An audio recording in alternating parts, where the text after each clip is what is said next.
How long is this going to last?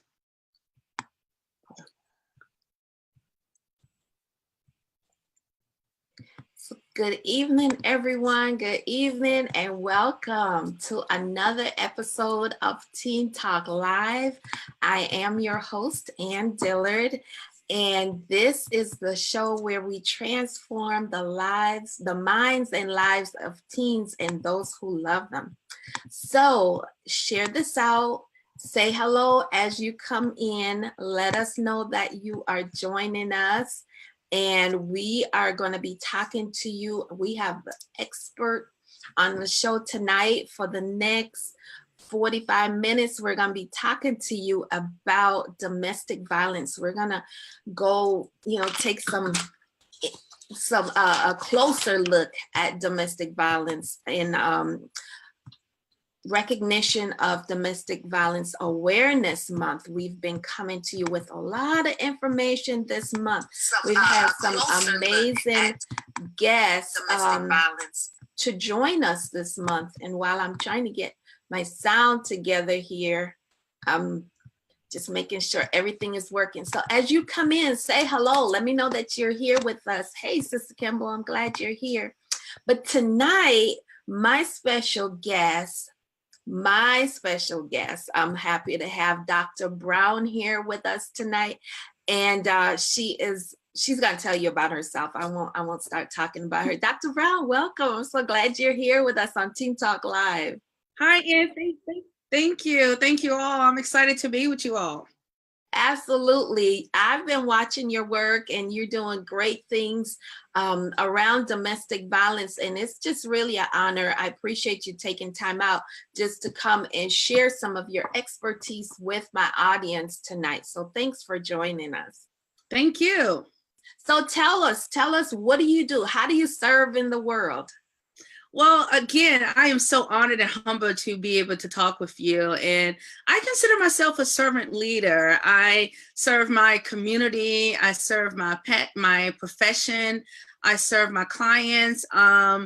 And I do this all with service first in a variety of ways of things that I offer the community, such as speaking engagements or free educational workshops on domestic violence. So I really enjoy giving back. I think that is part of my reasonable service, is giving back to the community in a variety of settings. And I try to do that in different aspects. That is so exciting. We are kindred spirits because service is my aim in everything that I do. I aim to serve people, and so thank you for all that you do for the community. Yes, and for offering those workshops as well. You're welcome. Yeah, so we're gonna get right into our topic. Let me just say hello to our guests. Sister Kimball is here, Daryl is here, Raymond is here. Hey, Marquita is here. Thank you for joining us. Hey, remember to say hello and share this out so people know that Teen Talk Live is on the air. And again, tonight, we're taking a closer look at domestic violence with our expert, Dr. Brown. And we're just excited to be here. So are you comfortable telling us, Dr. Brown, what brings you to this work? How did you come here? How did you get here? Thank you, and hello to everyone, and thank you for asking. Yes, I'm very comfortable with sharing how I got to this point of my service and my passion for violence against women, not only domestic violence, but teen dating violence and sexual violence. And so I've been in the mental health field for over 15 years, serving in a variety of settings, community mental health agencies, in-home counseling, school-based mental health counseling, private practice. And so throughout the course of my journey, I was working with a lot of children and teens that had witnessed domestic violence. And I found myself, as counselors, we are also advocates, right? So I was advocating a lot for my clients, going into the schools and educating the school counselors and the principals, like what's happening, what I experienced that my clients were experiencing PTSD as a result of witnessing domestic violence. For example, a gun being held to a parent's head, or when a teacher would yell. I had some clients who will go underneath desks. And so it was a lot of wanting to understand children and adolescents in their response. But however, when I started my doc program and beginning to understand, the process for consent forms and IRB approval, I had to go back and look how challenging that would be to get consent forms to study adolescents as well as for parents. And so I decided to do a different route. And so I prayed. My faith is very salient to me. And so I prayed about, God, what is it specifically you want me to research? I'm going to spend a year or so collecting data and analyzing. So it was about researching the experiences of Black women, their domestic violence experiences, the role of the faith community, the role of spirituality, the role of faith, and how that serves as one of a component for leaving these very volatile relationships. So that's how I got into this work, and also my own personal experience with domestic violence as well. So yeah. Wow. You've said a whole lot there. Oh my goodness. Thank you. That's such an exciting journey. And we have some similarities as far as the school-based piece, because I was a school-based clinician for 4 years in a school. And yes, it's hard to get those approvals and sign papers when you're dealing with minors, and it's so critical. You have to have them. Right. And so it was at the, consultation, just thinking about, what is it you really want to focus on, and how about maybe studying that at a later time. So, that happens during the process. You may go in one way thinking you want to study something, but then you begin to look at it in a different way. You say, okay, so maybe I can change and put that one on hold. So I was okay with that. And so, and having to go in and advocate, like, say, this is not opposition defiant disorder. This is PTSD, and so they were really mislabeling my clients. And so that's still near and dear to me, which is why I work with teens and families. But yeah, so that's how I got into this work of really further examining domestic violence. I specifically look at, women of color, Black women and girls. Wow. Okay, let me just pause a second to say, hey, welcome, Mel. Thanks for joining us. Christy, I'm glad you're here. And Mia, thank you for being here. And Joseph, thanks for being here. And okay, so you said PTSD. Can you define that for my audience members who might not be familiar with that? Because a lot of times for the general audience, when we hear the word or the initial PTSD, we think about people in the service, right? So tell us a little bit about PTSD and how that might show up in, for example, teenagers. Right. So PTSD, and there's this myth that it's only confined to the military population, right? And so it's post-traumatic stress disorder. And so what that looks like for children, for example, as I was saying earlier, they were having flashbacks, they were having images. And so it's more about their threat system, right? And so they're feeling threat and the thoughts that come with that, the shame and disgust. And so what I see that looks like in teenagers that with PTSD, helping them understand what's happening with that threat system and how to respond to that. So how witnessing domestic violence, how they're having that, how their brain is responding. And so for teens, you really have to break it down in layman's terms, like even to parents, this is PTSD. This is not ADHD. This is what's happening because of traumatic, their experiences to trauma. And they tend to get it. That is so critical, I think, Dr. Brown. And Cora says, hey, Dr. Brown, your family's here. Hey, Susan, so glad you're here. So I think that's really critical that we understand that children, teens also experience PTSD. And I was trying to explain PTSD to somebody not too long ago. And I shared that it might be that this teenager was in a car accident. Right. And so every time this teenager gets in a car, they have that flooding of emotions that almost paralyzing. Right, absolutely. Right, that's PTSD. Right, right. And so that is so important. Traumatic, like watching. I had, for example, a client who witnessed a shooting. Right. Yes. And so a shooting, and every time a car came up, her threat system was going off, the flooding of emotions was going on. She wasn't able to control it. So helping them understand, I think the psychoeducational piece is so important for PTSD and normalizes their experiences. I think that's so critical. And that's why I include it in my workshop that I do on healthy relationships. Yes. Because a lot of times people don't understand the PTSD and the threat system and how you're responding to something that has happened to you that's caused an overwhelming amount of stress. Yes. And if you are in a relationship, it's important that people understand that correlation. Absolutely, Anne. Absolutely. So important. Yes. And so as it relates to domestic violence, you started to talk about it. If a child grows up in a house where he or she is experiencing yelling and seeing her or his parents fighting, and knowing that at a certain time this is going to happen, or alcoholism, right? Different things like that, or drugs.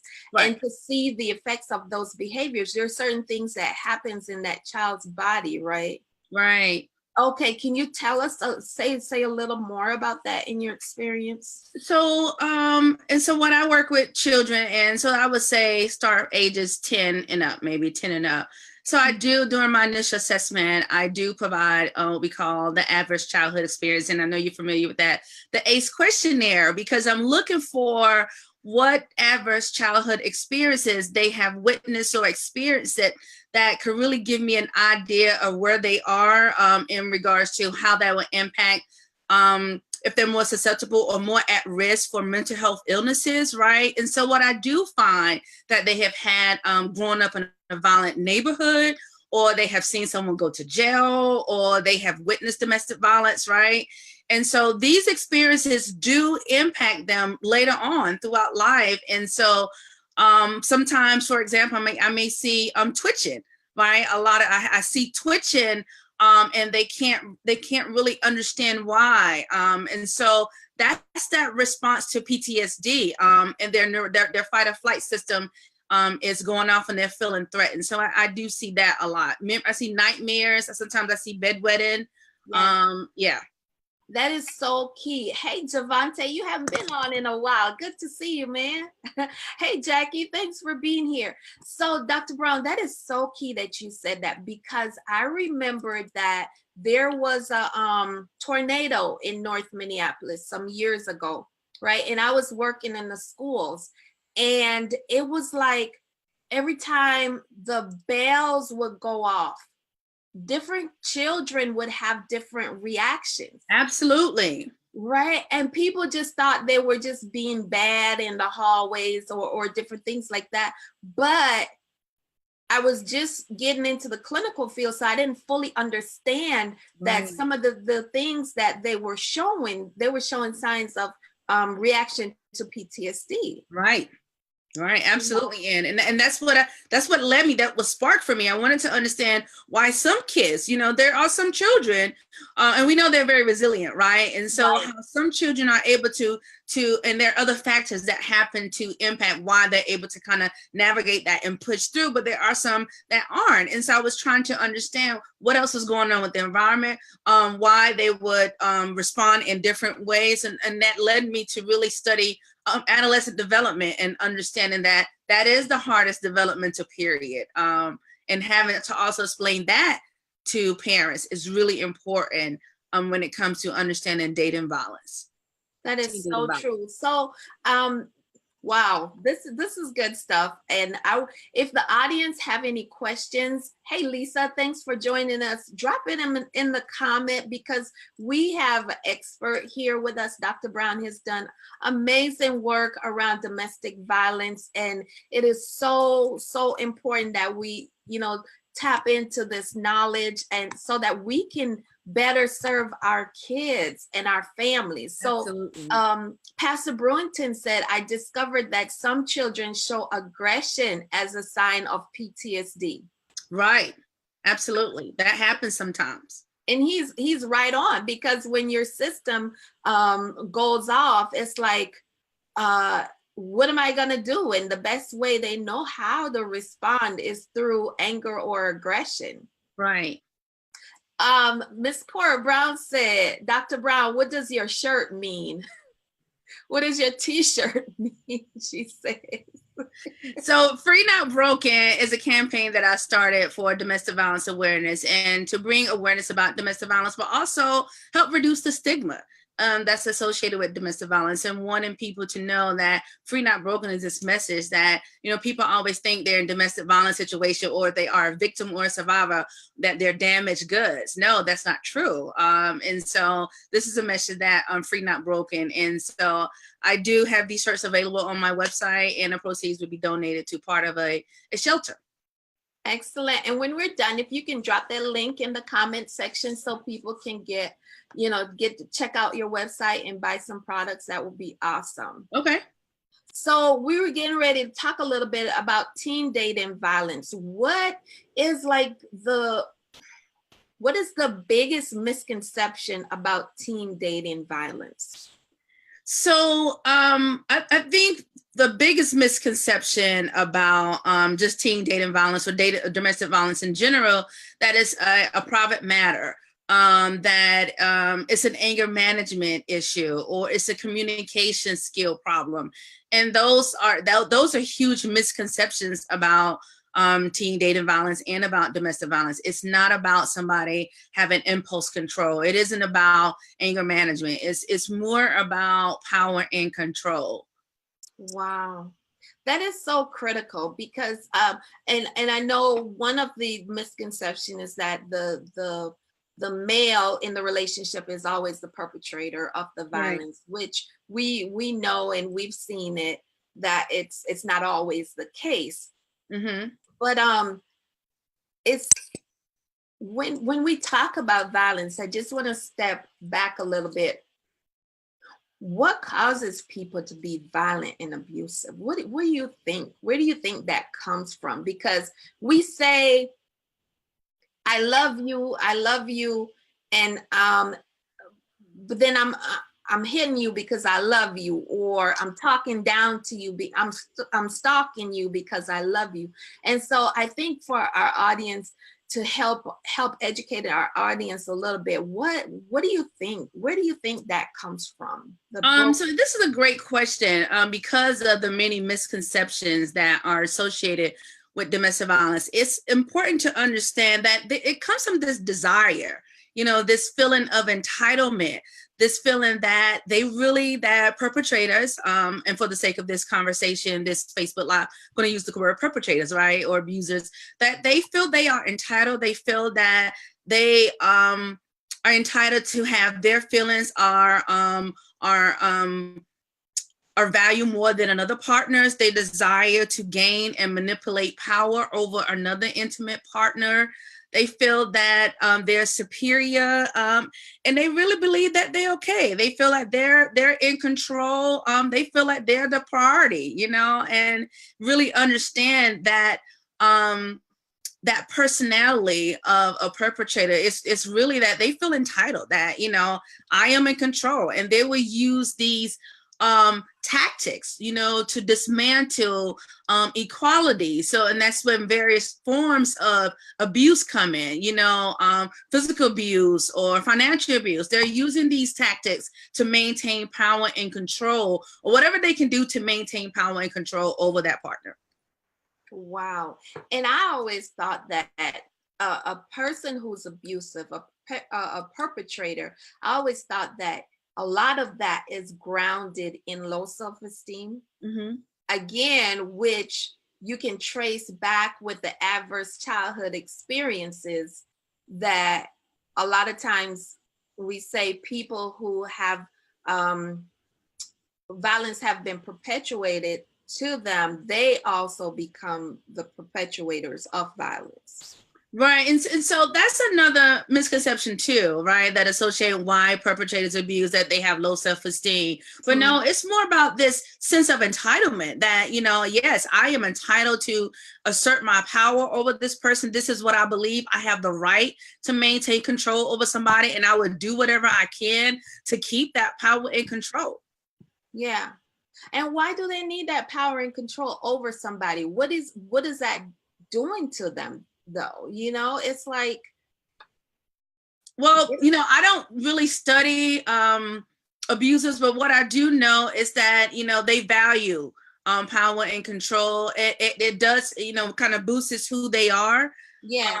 And they don't want to lose control. So when they feel like they're losing control, then they go to doing more things to maintain control over that person. And take more extreme measures, Take right? more extreme measures. That is exactly correct. Right. So I'm so happy that Shalonda is here. Kiva, hi, thanks for joining us. Hey, Miss Toya, thanks for being here. I'm so glad you're here. And Bunny is here. Thanks for joining us. And Javante, yeah, a little off topic. Yes, we're going to Senegal in 2019 in March. But thanks for asking, though. That's one of my teenagers who's following. Oh, so sweet. Okay, he knows what we do.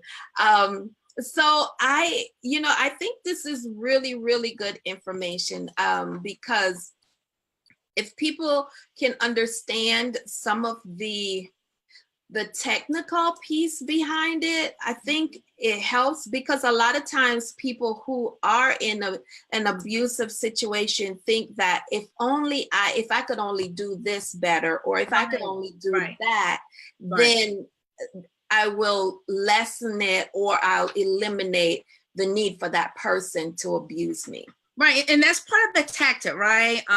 So where the perpetrator will try to say things or do things that make people think this is your fault, or make the victim or survivor think, well, if you would stop doing this, then I would stop hitting you, right?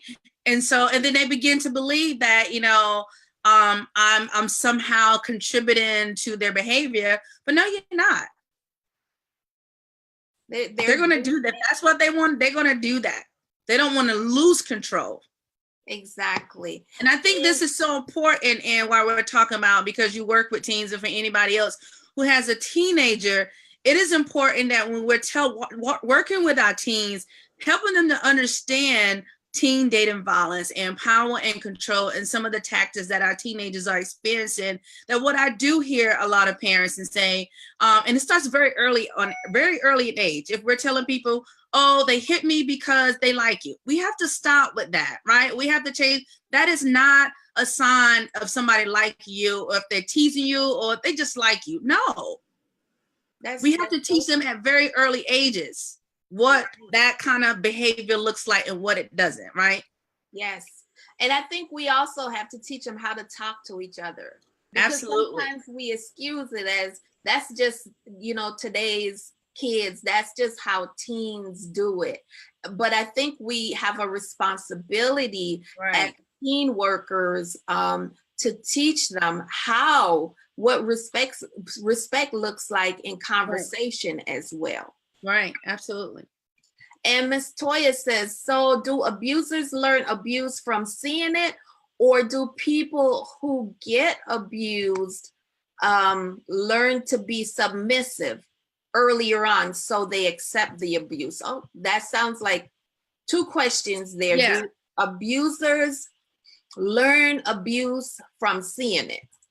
Okay, so again, it goes back to this feeling and desire of they have entitlement, that they feel entitled to have power and control over someone, right? And so there's a lot of what she's talking about. These are myths that, if you grow up in an abusive situation, or if you have low self-esteem, that you're going to abuse another person. But no, it's that, you know, I feel entitled, that, you know, I have to maintain power and control. And it's more about that person, you know, trying to maintain power and control because they don't want to lose it, right? And so, but what we do know, that relationships are modeled at home, right? And so they become the templates for what we see. So that is really important when working with teenagers and raising teenagers. Like, what are you showing your teens, right? So what are you showing them? So yeah, so some of this, like, I have heard, this is what I saw. So this is why, going back to the second question, why they were submissive, because yes, this is what I saw. This is all I know. I found that in my research study as well, that I just submitted to my partner because that's all I know. And that's what I was taught. But then they begin to understand power and control. And then it becomes a different conversation. They become more empowered. That is so true. And I think one of the things that I shared on my page is the power and control wheel, that cycle, so that people can be educated about that cycle, because I don't think you're ever too young to understand that, that abuse cycle. I think that's so helpful for teens, the teen power and control wheel. I use it all the time for teenagers. It really is. It resonates with them. Yes. And in my healthy relationship workshop, also, I teach about that, because part of understanding who you are in healthy relationship is being able to recognize if you are being controlled or if you are the controller. Absolutely. And also if you could identify. So what I find, even with adults, teens specifically, they're able to pick out, or for instance, a few weeks ago, I had someone say they went into my social media account and changed my pictures and unfriended me with people. And in the beginning, they weren't aware, but then they began to, when we brought out the power and control wheel, begin discussing it. And it was like, this happened. Oh, I can relate to this. I can relate to that. And so the dots begin to connect when you use the teen power and control wheel. I think that's a key tool, and everybody who works with teens, whether or not you are a therapist, I think it's really important to use. Right, absolutely. You don't have to be a therapist, right? Absolutely. Yes, and give them a safe place where they can discuss that. And Ms. Toya says, I asked this because my brother became an abuser and both my sisters were abused. When we were growing up, we saw a lot of abuse. Right. So that is pretty common growing up in an abusive relation, growing up in an abusive environment, or growing up in a home where you saw domestic violence, because that became the relational template for you. And so that is pretty common. The research supports that. My research further validates that growing up in an abusive relationship, or growing up in that home, it does impact the relationships that you have further on in life, because that's the template that you see and that's all you know. But when you begin to learn differently and educate yourself, and then you begin to see that wasn't healthy. That is so true, because I always say that our caregiver relationship, our primary caregiver childhood relationship, really form the template for what we accept or understand as our truth, for what we understand as what is normal, what is acceptable. And thankfully, we have people like mentors and teachers and other family members who might have, different experiences and can model some different experiences for us. Yes, and so the great thing about the brain, there's this term called neuroplasticity, right? And so the ability to rewire and reconnect our neurons into healthy connections. So there's a theory that I use and use in my research, but I use also what Kant's called relational culture theory, which really talks about that when we have growth fostering relationships, we can have psychological well-being. And so that comes from healthy growth fostering relationships, and we have that. That's when we can have wholeness and wellness and well-being, and the ability to foster new relationships is our brain's work. Yeah. Right. And so that is so important for us to know that, a lot of people will say, well, that's just how I grew up. Well, like Dr. Brown just said, because of the amazing function of the brain, you have the capability of learning something new. Absolutely. And creating a new model. and having new relationships, right? Right, and that work comes with professional, and with a licensed professional counselor, helping you walk through it and work through it and healing. So there is healing after abuse. It is possible to have a healthy relationship, but also doing the work, right? And taking and knowing that it's a process. It's not a sprint, but you can have healing after it, and you can have healthy relationships. You have to work through those unhealthy templates and understand and connect the why. Exactly. And so Ms. Toya said, I understood I would never accept abuse. She said, even though her brother was abuser and her sisters were abused, she said, I understood I would never accept abuse. And she said, which is why I am so aggressive when I feel disrespected. Good for Toya. Right. Yeah. And so it's good to know, I believe it's good to know what respect looks like to you. And I think it's good to articulate and share with other people what respect look like. Right. And that's important, right, when discussing relationships, but also understand that our values and our belief systems, again, start at home. Our belief systems about what women are supposed to do or what can do, or these gender roles, right? All of that starts at home and our belief systems about relationships. So it's I think it warrants, examining some of the childhood messages and things that you grew up in, and how that impacts you now. Right. And I think like Toya is saying, she said, I am so aggressive when I feel disrespected. And so when you get to the point where you're aggressive when you feel disrespected, I think sometimes that can go you can get to a thin line right there. Right, because I wanted to ask, right, like, what does that look like, right? Exactly. Yeah. So look, I'm not gonna go into therapy mode, but I want to just like, okay, so what does that? I know that was my question. That was the therapist question. What does that look like, right? What does that look like, right, Ms. Toya? But I'm not gonna go into therapy mode. But if you want to tell us what that look like, you can, right? But thank you, for your insight. Yeah. So that's because, again, we're also teaching and we also have the capacity to learn new behaviors. Right. Because of the flexibility and the capability of the brain to learn new neural connections. We have that because God created us so amazingly. Yes. Amazing.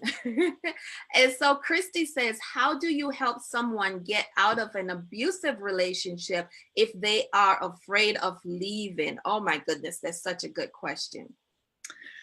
Okay, so that is a great question. And so understanding, just being open and being a listener and being non-judgmental, right? And so it's so important to understand that if someone is in an abusive relationship, we want to be able to say, girl, get out, or man, you got to get out of that, right? So we want to be mindful of our language because they're already in a controlling situation, right?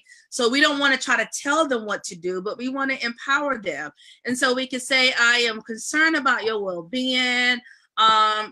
Here's a number here, or here's a pamphlet, or it's the number to the national hotline.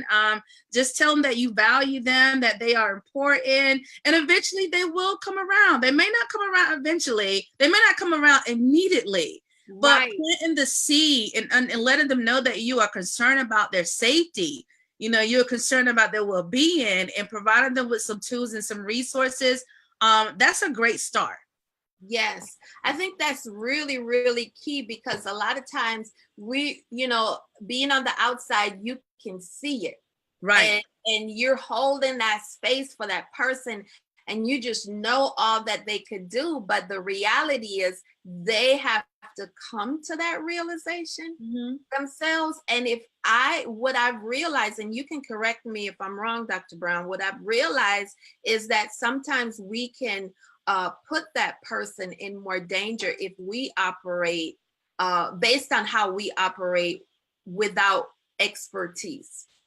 Absolutely, that is correct, Ann. And so we have to understand. So we have to understand that domestic violence, domestic violence, sexual violence, all violence against women, it is just so complex, right? It isn't one of those things where this is what it is, and she could just get out. So we have to be careful of what we're saying, and consulting with an expert. You know, that is so important. But connecting them to some resources and understanding that they are afraid. There is so much fear. And that's one of those myths that if they don't get out, then it must not be as bad as what they're saying. No, it is. Believe them, right? Come with, believe in it. Something, trust your gut. If you know something is going on with someone, trust your gut. You know that something is going on. Your gut, you know, our stomach is our second nervous system, right? And 90% of our serotonin is made in our stomach. So it is really telling us, signaling up here that something is going on. And linking them to some sort of resources. Understand it's a lot of fear. And I think I'm going to go back to some of the questions. VJ, thanks for joining us. And I'm going to get to your question, which is a good question. I'm going to go back to Toya too. Dr. Brown, you said something, you know, I think a lot of times you said trust our gut. And a lot of times we've been, especially as Black women, a lot of times we've override that intuition, that feeling in our gut so often. And I think if we can learn how to go back to that. Right. Absolutely. And even from my own personal experience, and not with domestic violence, just but with anything in life, learning to trust my gut and saying, Lord, okay, this is what you're telling me. I am going with it. Right. And understand, making the connection of what's happening when your gut is telling you, you know, and not dismiss that. And so sometimes victims do dismiss the gut, you know, or they dismiss the behavior, or they were upset, or they only do that when they're drinking. And sometimes what I hear is sometimes they're excuses, right? And so they want to think that this is just a one-time thing, or a lot of times, especially with emotional abuse, right? Which is far more worse than physical. I often hear, well, was it physical? Like, you know, does somebody have to be beaten? But what about the invisible wounds, right? The invisible wounds that victims endure, you know, on all the time. That sometimes there's never any physical abuse at all. Exactly. And that they're just breaking them down mentally. And so, you know, those are the things that an understanding what's happening. Yes, yeah, that's such good stuff. So, Ms. Toya, remember we said we asked her, what does aggressive look like? And I appreciate her putting that out there. She said it looked like crazy. She said, I have never put hands on anyone. However, I do get very aggressive with my mouth. Okay, Toya, we're going to have another discussion. Yeah, so, you know, we don't want to go into therapist mode, but I was just saying that probably warrants some further examination about how you handle that aggressive and working through it. You know, for example, I do suggest in dating relationships just to ask someone, how do you handle conflict? Exactly. Right, and know what your deal breakers are. And that's so important. Right. That's so important. Because sometimes I can hear some mouths that will just tear you down. Right. A fist, and then any fist can tear you down. Right. Right. So thank you for your transparency, Ms. Toya. I really appreciate it. And VJ says, how do we teach men to ask for help in abuse? How do we teach men to ask for help in abuse? Right. So VJ, I'm just asking, I'm interpreting that you're saying, how do we teach men who are being abused to ask for help?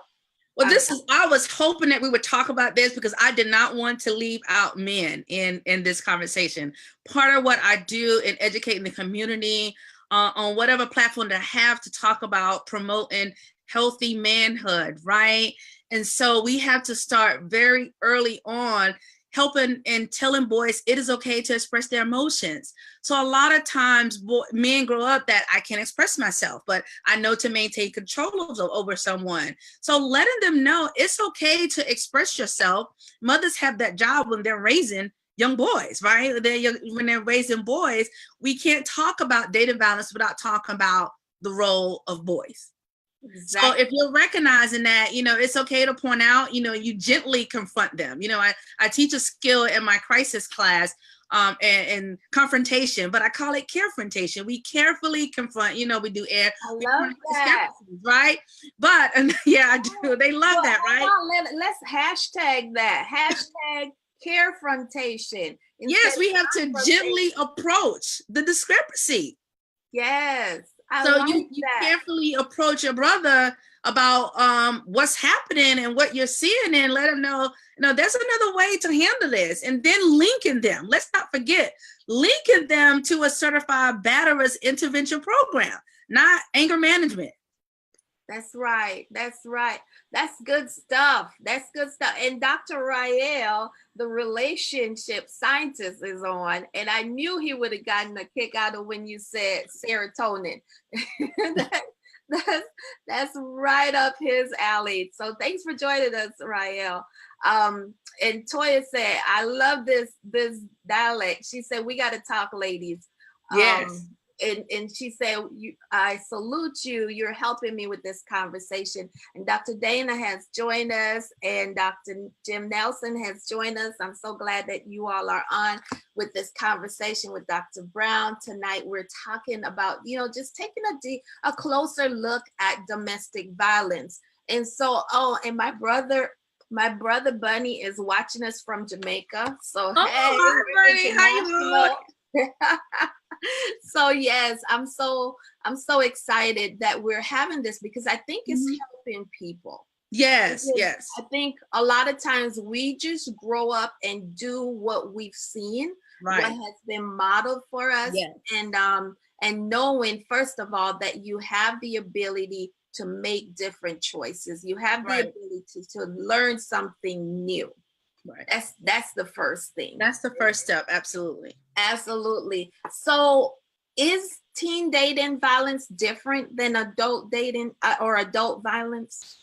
It is. And so with in my experience and what we know, what the research and it's been done on teen dating violence, one of the differences is that teens don't know what healthy relationships look like, right? And so, and they're not as dependent on their partner as someone in a domestic violence relationship, right? And so, for instance, victims don't leave because they're financially dependent on their partner for financial reasons. But with teen dating violence, you don't have that, that financial dependency. So also with teen dating violence, there often isn't children involved. Again, so victims don't leave for a variety of reasons, such as fear, being financially dependent, someone handling all the money, children are involved. So you don't have that in teen dating violence. And also that with teen dating violence, it is influenced by their peers. That's right. These relationships are influenced by their peers. That is so true. That is so true. And sometimes it can be dangerous. I don't know if it's more dangerous, but sometimes it can be dangerous if they feel isolated. Mm-hmm. And a lot of times what I find is, especially if the teen knows that the parent is not in agreement with that relationship, that fuels the isolation. Right. And so they can suffer in silence. Right. Absolutely. Those are some of the ways that it's different. But here's another critical piece that I'm seeing more and more in my practice, and that's same-sex dating violence. Right. Or relationship violence or intimate partner violence. Right. And I think a lot of times what I'm finding is sometimes, especially with teenagers, parents aren't necessarily aware. Right. Parents aren't. And that's another misconception too, right? And working with LGBT clients, that people like, they don't have the same issues in a heterosexual relationship, but they do, right? And so LGBT, they're more vulnerable, right? They're dealing with intersecting identities, they're dealing with multiple oppressions. And so it is really challenging when they're in a domestic violence relationship, when they're trying to get help, so there's so much, it's just more complex, in the LGBT community. You have the double shame that's associated. There's shame attached to domestic violence, but then you add that layer of your sexual orientation. That's right. And I think it's important that our audience know that a lot of teens who've suffered domestic or intimate partner violence or abuse have a high rate of suicide attempt. Right. Mm-hmm. Because of feeling helpless and hopeless. Absolutely. And so it's important that parents look out for different signs. So Dr. Brown, what are 5 things that people can do if they find themselves in an abusive relationship? Okay, so I wanted to, are we going to touch on parents a little bit more, or? Well, I mean, we almost at the top of the hour, but I'm good. Okay, so just 5 more minutes. I wanted to address how parents can help teens, or how do you have the conversation who may suspect a teen is in a relationship. And so a lot of time with parents, and you may see this, they react after the fact, right? Oh my God, I can't believe this is happening. But you want to, because the ages of 16, 24, that risk, that at the highest rate for intimate partner violence, and understanding that, that's the developmental period that they're still emerging. The brain doesn't fully develop until the age of 25. So they don't have the tools quite yet to manage some of these stressors, right? That comes just with being a teenager. And then they don't know what healthy relationships looks like. So they're trying to figure it out. But having that conversation, so if a parent is suspecting violence or teen dating violence, having the conversation with your daughter and your son, right? You can't just parent one way. Domestic violence is not just a girl. It affects everyone. So you have to have this conversation someplace, like maybe at a coffee shop, right? Somewhere where that feels safe, somewhere safe, away from friends, where people may notice you. Asking the question, what's going on in your relationship? What are your friends' dating relationships look like? What would you do if a friend was in an abusive situation? How would you handle that, right? So it is important for parents to be so proactive in this age range. Right. And so parenting is challenging. I tell parents all the time, it's challenging, right? You're trying to figure out that happy medium, how to raise children and how to let them be out on their own. So this is where you want to provide your teenagers with the tools they can have for developing healthy relationships. That is so true. And you know what? And what you said is so critical, because it transcends dating. Yes, it does. It goes to, having healthy relationships, period. Right. And I know we're coming to the top of the hour, but I want to welcome Sister Sandy and Sister Robin. Thanks for being here. Hey, Chris, thanks for joining us. And Jackie said, thank you. We should learn something new each day. And you're right, Jackie. This is good stuff, good learning. And so what are some of the things that people can do if they find themselves in a domestic abusive relationship? Right. And I think that's a important part to talk about, as we transition and close out, and to know that it's not your fault, know that you did nothing to cause this behavior. And creating a safety plan is so important, whether you intend to leave or creating a safety plan with your local resources, connecting with a shelter, creating safe environment for people in your network, creating some safe, supportive people. That would be so important. Trusting your gut, knowing that if something is not right, then it's not right. Know and listen that, sometimes we tend to make excuses because of such of the tactics, right? These controlling tactics that the perpetrators are using, and begin to think that yeah, there is something wrong with me. But understanding that you do deserve to be in a healthy relationship, you desire to be loved, that is so important, and somehow try to create a sense of well-being for yourself, whether that's a walk, or somewhere where you can do a 5-minute meditation, and doing some deep breathing, because these relationships are, I've had people, and even my research, they said they feel like they're walking on eggshells. That is so true. Yeah. And it is not, we have to be so mindful of our language. So that would be one thing, just knowing it's not your fault, creating a safety plan. If you have children, creating a safety plan for your children, getting them like what to do if you're going to plan to leave, and plan your process of leaving. It isn't one of these things where you just leave immediately. Why? Because when you say you're going to leave, the threat becomes more dangerous for you if you get ready to leave that situation. So those are some of the things that I would recommend in connecting with the local services.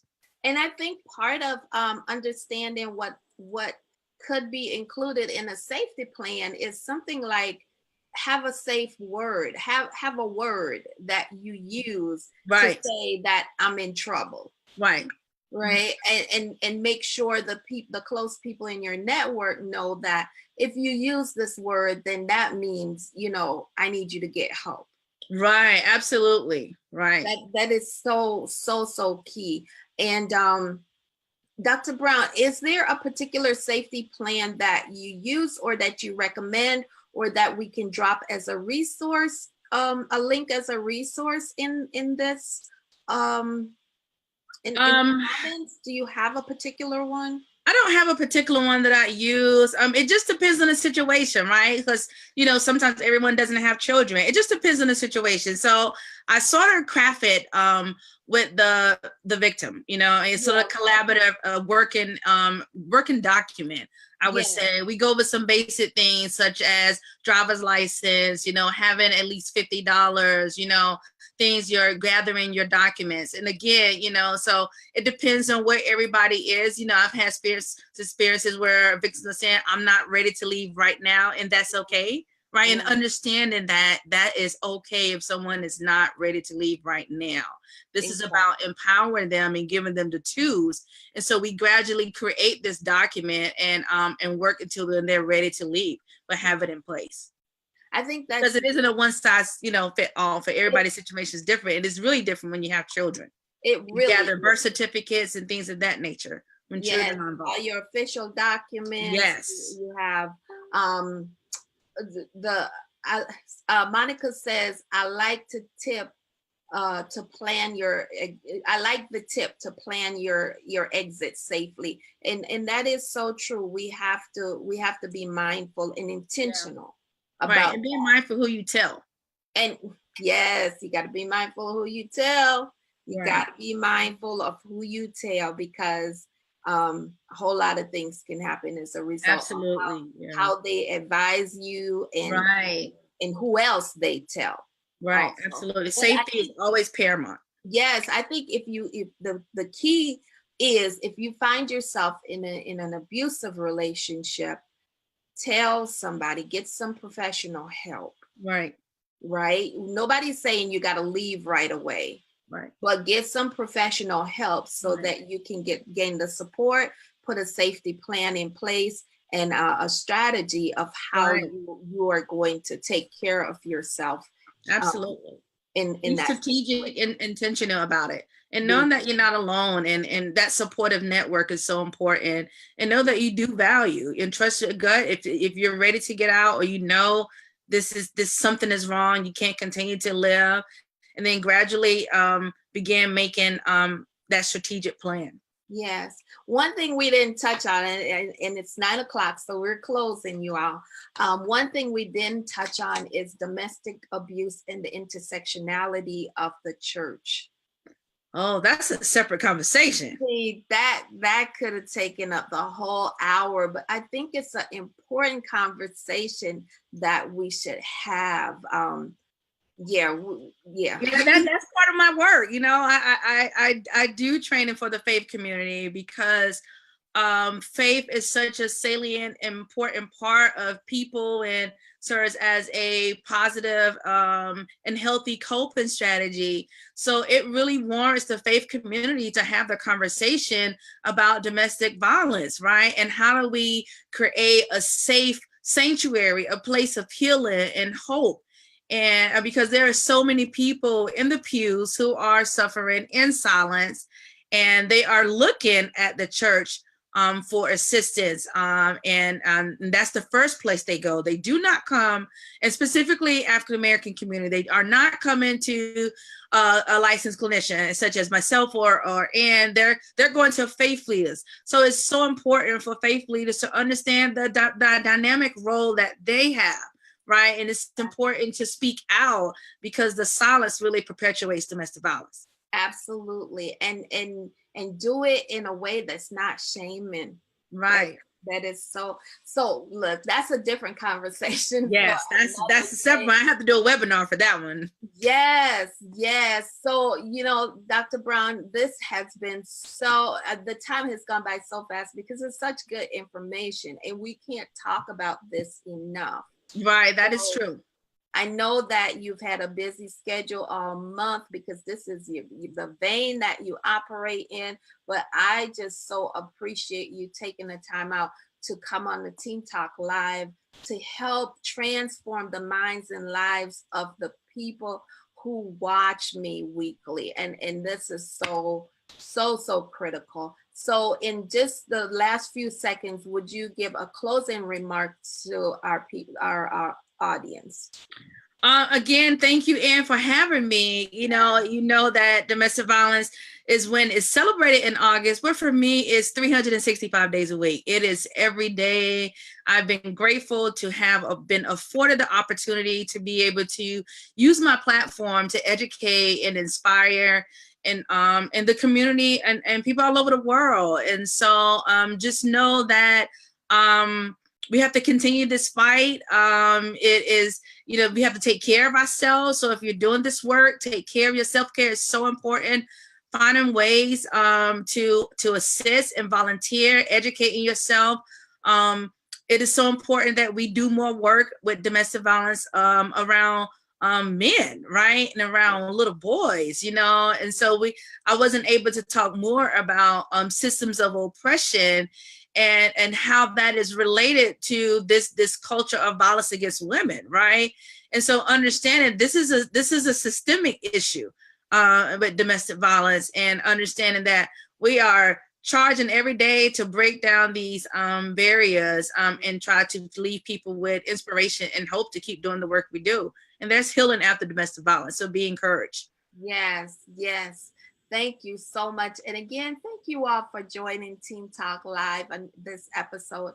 And tomorrow we're going to wrap up our conversations on domestic violence awareness month with Miss Maya is going to be here. She's talking about bullying. She's an author. She wrote a book and she's a bully ambassador, right? Wow, that's awesome. She's in the 9th grade and she's a bully ambassador. So she's going to be here tomorrow night. Please join us for that show. But thank you. And if you catch us on the replay, remember to #replay and share this out, share the knowledge so that we can heal our communities. Yes. And I forgot, Ann, to share my website is drshanitaBrown.com. Yeah. I don't see the box to type it, but when we get off, you can put it in the comment section. We'll just tell people quickly and then put in the comment. Okay, so quickly to follow me, go to drshanitaBrown.com is my website. On social media, Instagram is Dr. Shanita Brown. On Facebook and Twitter is Dr. S. Brown. Awesome. And you be sure to drop all of that in here because I know that there are people who want to talk to you some more and to get one of your shirts. Yes, free not broken. Yes. Thank you so much again, Dr. Thank you so much, Ann. God bless you. And God bless you too. all. Have a wonderful night. All right. Bye-bye.